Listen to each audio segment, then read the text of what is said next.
जैसा कि आप जानते हैं, हम माता शक्ति के शक्ति पीठों के मंदिरों की रोचक कथाएं कर रहे हैं।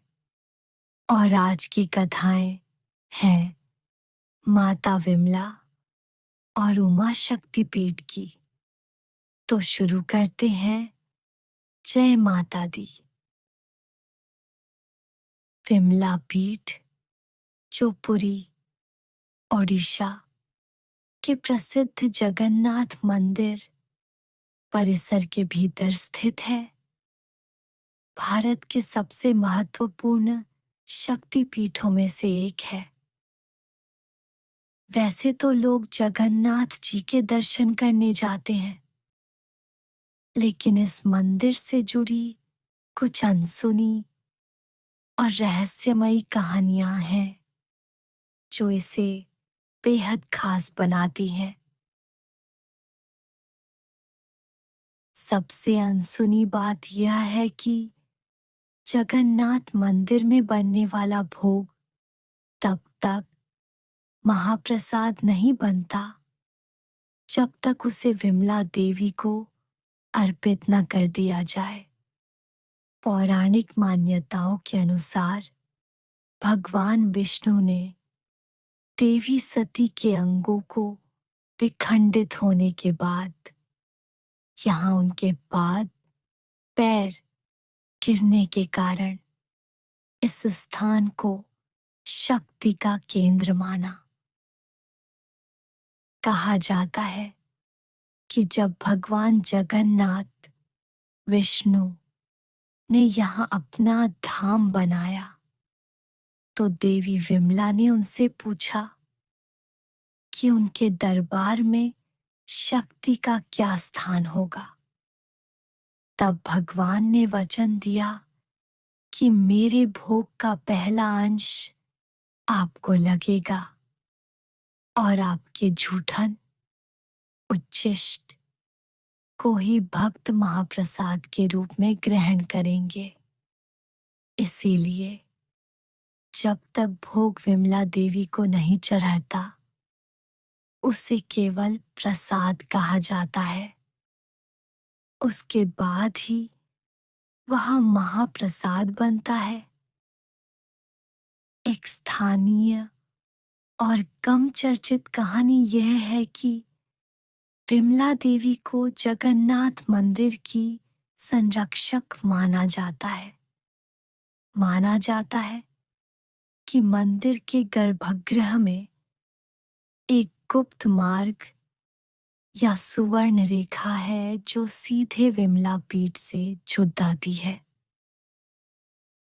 तांत्रिक परंपराओं के अनुसार रात के समय जब मंदिर के कपाट बंद हो जाते हैं, तब देवी विमला स्वयं जगन्नाथ जी की सुरक्षा और सेवा का निरीक्षण करती है।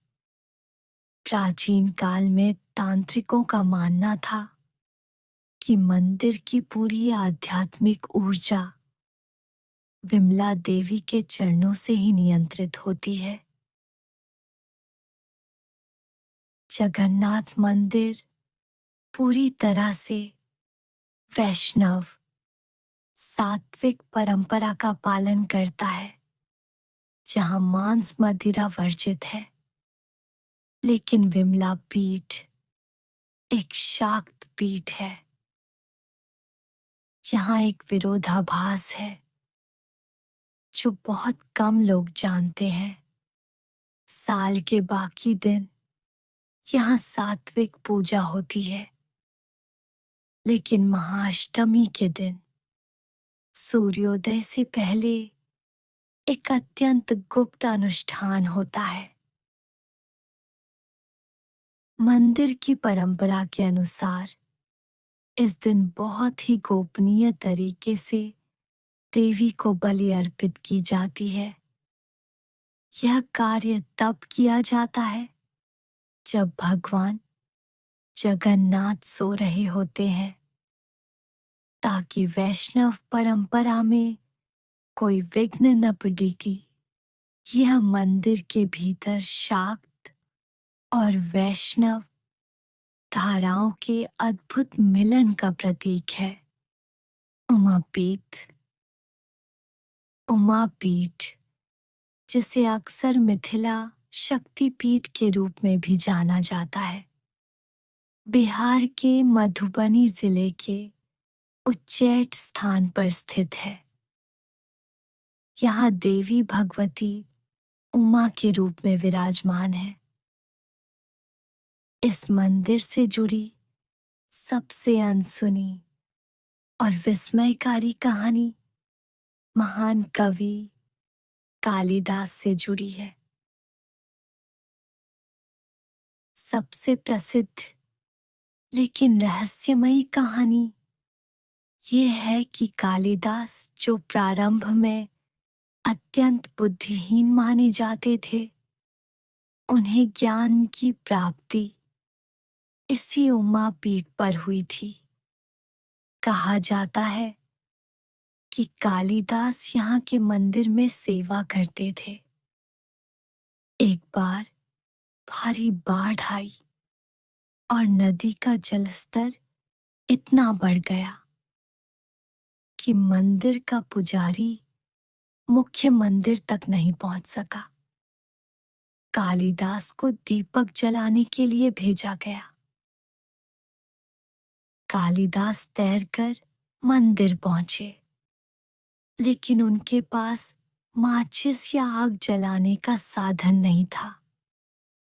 उन्होंने देवी उमा से प्रार्थना की और अपनी भक्ति सिद्ध करने के लिए अपने शरीर के अंग को अर्पित करने को तैयार हो गए।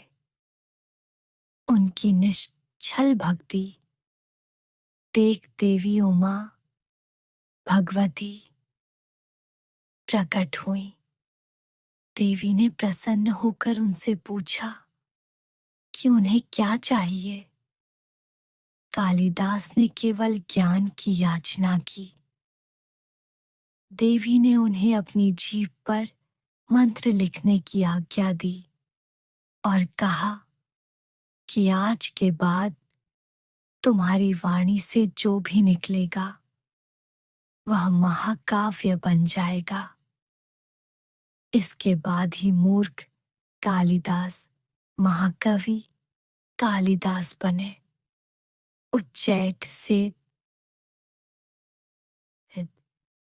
इस उमापीठ की एक और अनसुनी बात यहाँ की मूर्ति है।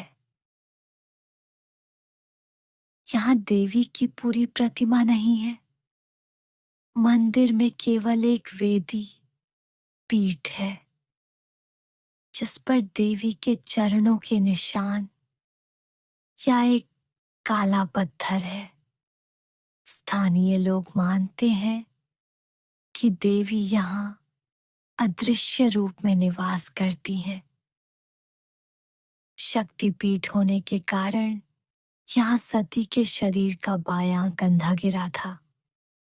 तांत्रिकों के अनुसार यहाँ की ऊर्जा इतनी तीव्र है कि इसे सहन करना साधारण मनुष्य के लिए कठिन है। इसलिए देवी यहाँ सौम्य उमा रूप में पूजी जाती है। बहुत कम लोग जानते हैं कि इस स्थान को सिद्धपीठ भी कहा जाता है। प्राचीन काल में यहाँ केवल सन्यासी और साधक ही आते थे। यह माना जाता है कि रात के समय मंदिर परिसर में अलौकिक ध्वनियां सुनाई देती हैं। एक लोक कथा यह भी है कि यहाँ देवी ने एक बार अपने भक्त की परीक्षा लेने के लिए अपना सिर तक मांग लिया था, लेकिन भक्त की श्रद्धा देख उसे जीवन दान और अपार संपत्ति का आशीर्वाद दिया।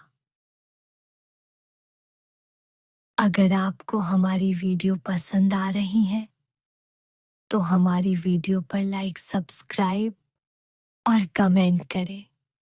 अपने दोस्तों के साथ शेयर करना ना भूलें और वीडियो देखने के लिए धन्यवाद।